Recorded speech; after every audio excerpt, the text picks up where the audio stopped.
Hi everyone, this is Anupma, and I made this video, to help you all to understand the more settings options which are given in the Zoom meetings. So I'll just help you out in that. I hope this video is going to be helpful for you all. Okay.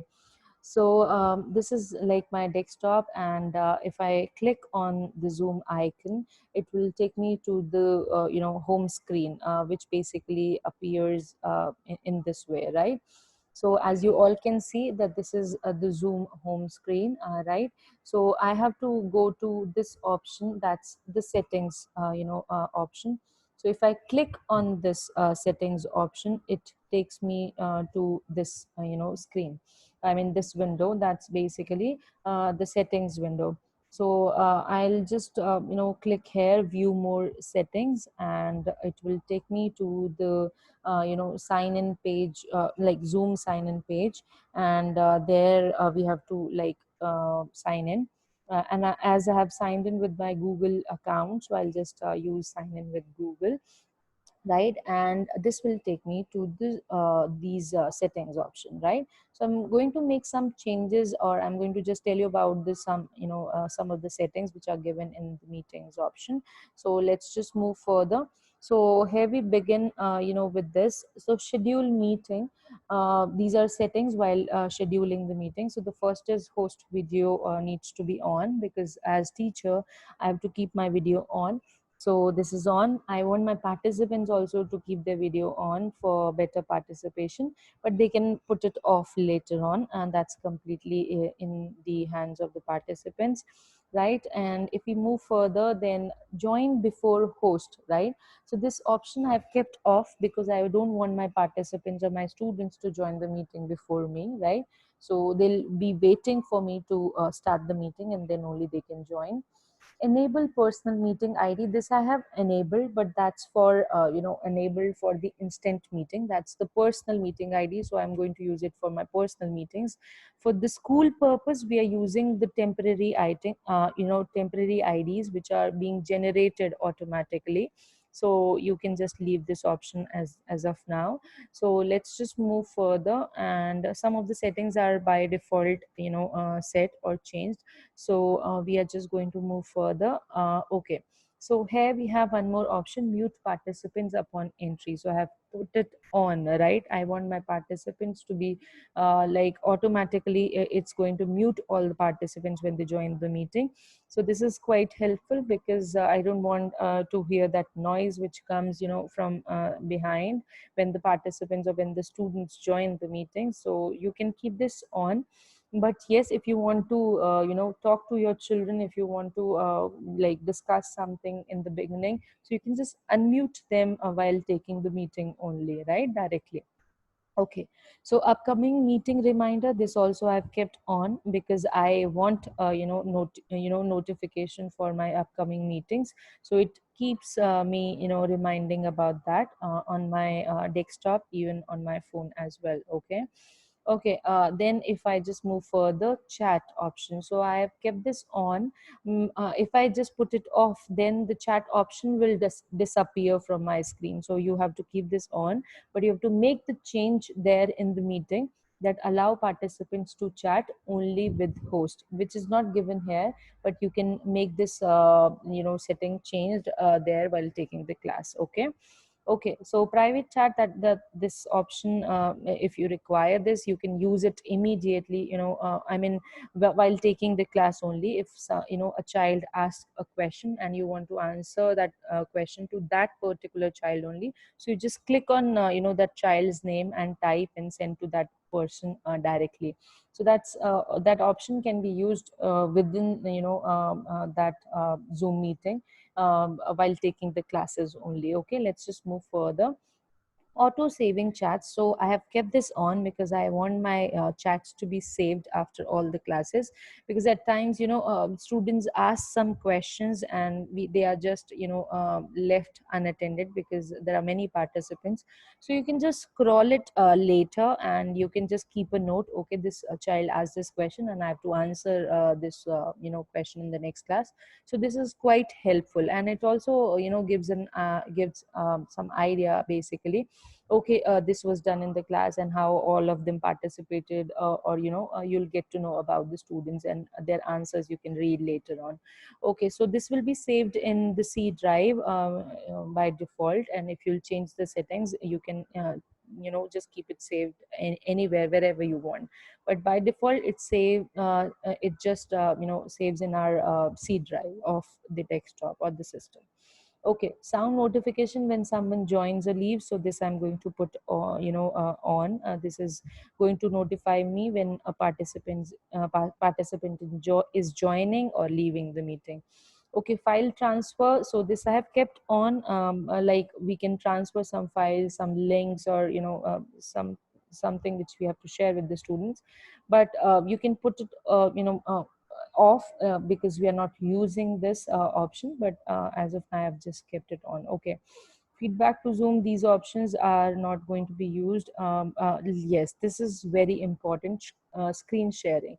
So while sharing your screen, who you want to just share the screen. So who can share? Basically host only. So select this option because you don't want your children to share anything on the screen while taking the class. Okay, so this is really important. Okay, disable desktop screen share for users, that I have already done in the above settings. So this we can leave like this. Okay, annotation, that's really important. Keep this off because I don't want my participants to write anything. Okay, and in that case, this basically students, they just scribble on the screen. Just try to trouble the teacher. So to avoid those situations, we have made this change here. So annotation, you need to keep this off. Okay, okay, whiteboard. So allow, basically this is a whiteboard option.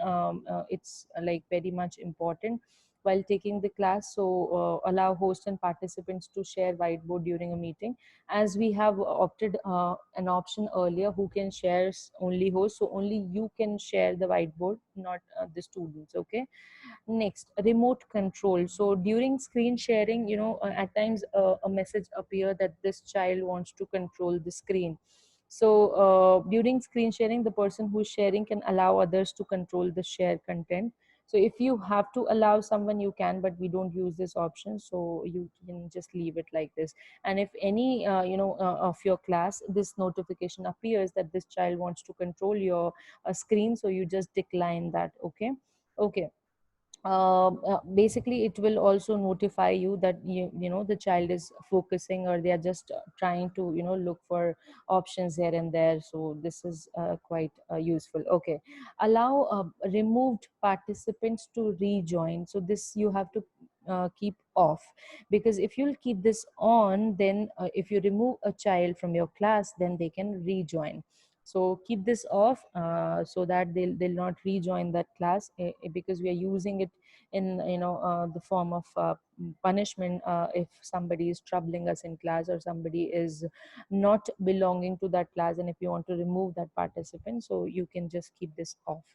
Allow participants to rename themselves. So keep this off again, because I want children to attend my class with their names and class and section. And if I keep this setting on, then they can change their names, and they can keep some funny names also. So to avoid that situation, you can keep this off. Okay, hide participant profile picture in a meeting. So this I've kept on because I don't want children to share something in their profile picture which is not good.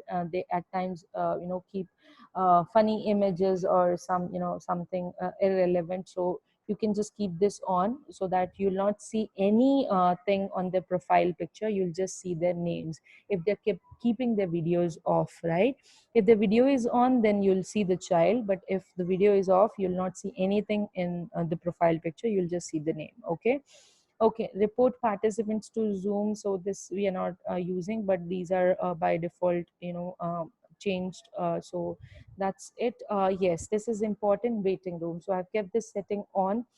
What is waiting room? Basically, when child just enter the class, they are in waiting room until unless you'll not give them permission to join the class. So this waiting room is quite helpful because you'll check that only your class students are joining your meetings, and they're coming with their names, class and sections and all. So this is waiting room which we have to keep enabled. Okay.